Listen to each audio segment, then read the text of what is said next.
Casablanca. What can't be said about this movie? What hasn't been said about this movie?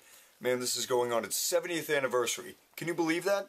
This is one of the most important films in cinematic history. One of the biggest films in cinematic history, and one of the most iconic. And for all the right reasons. Now, as you know, this is a Hal B. Wallis production, and he was a great producer of the time. And it's directed by Michael Curtiz, and starring Humphrey Bogart and Ingrid Bergman. And it's actually based off a story called Everybody Comes to Rick's, which leads into the plot, which is Rick Blaine has his own American cafe in French Morocco in Africa in December of 1941. And in this very intense time of the world, with countries colliding and feuding and having a big war and all sorts of deprivation happening, Rick is kind of in the middle of this, but he kind of lays low. All this war, famine, and chaos has really brought Rick down, it's gotten rid of his love life, and it's really made him a cold person that really won't reach out for anybody. But he still manages to have a good time in his cafe, which he runs, which a whole bunch of shady people come through, and some nice people come through. But when you see the shady people, you're like, oh wow, that guy is really shady. Wow, that guy is really shady. Oh, Peter Lorre, that guy with his googly eyes is very shady. So you have to get the kind of idea of what kind of chaos he's seeing daily. He's seeing some dangerous people, murderers, he's seeing Nazi leaders, he's seeing everything. All while having good tunes played by Sam. Man, that guy never gets old. His tunes are awesome. Then along comes Ilsa, his lost love from past years that has really just struck at his heart and really made him that cold person. She's left him behind, and she, in a way, has moved on. Seeing Ilsa brings back all Rick's memories of the great times he had with her, and it brings him down because he knows there's no chance of that ever again. So why does this story really click with audiences? Why is it so famous? It's kind of cliche and it's really been used over and over again. But let's think for a minute. This is 1942 we're talking about. Film was really at its peak. There wasn't a whole big abundance of all different kinds of stories. They were really simple back then. And this kept it simple.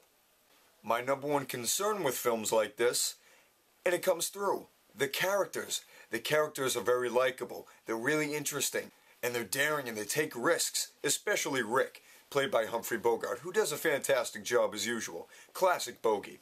But the point is, with Rick, we know how Bogey's going to play this character, and we know how the character's going to be because Bogey's playing him. Bogey's playing this rough and tough, kind of crime-ridden guy who's gotten into a couple problems here and there. He ran guns to Ethiopia in this movie. You don't see it in the movie, but they mention it, and that's why he's over in French Morocco.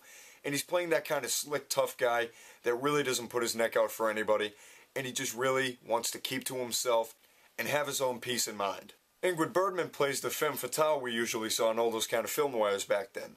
And that was kind of cliche for its time, but like I said, the character and the way it's played by Ingrid Bergman really helps you identify and really helps you sympathize with the character. She didn't know what kind of situation she was in. She thought she was going to die with all this chaos going around her, and it really wasn't anybody's fault that the world came to this kind of crumbling conclusion.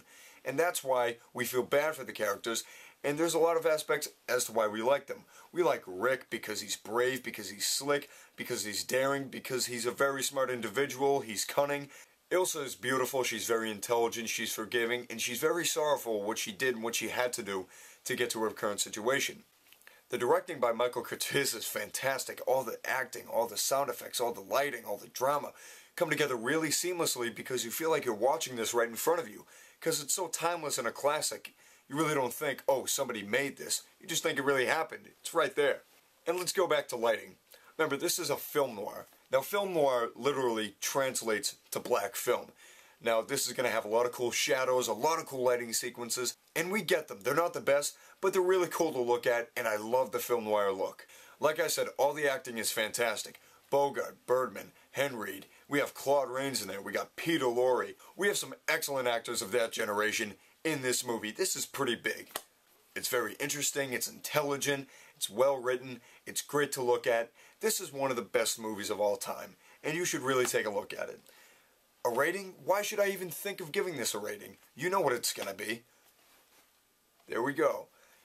This is one of the best of all time. Just give it a look. So, thanks for watching this review. Tell me, what do you think of Casablanca? What are your favorite old movies or your favorite movies in general? Is Casablanca up there? Let me know. So, thank you for watching another classic film review. I'll be back next week with another. And until then, choose your movies wisely.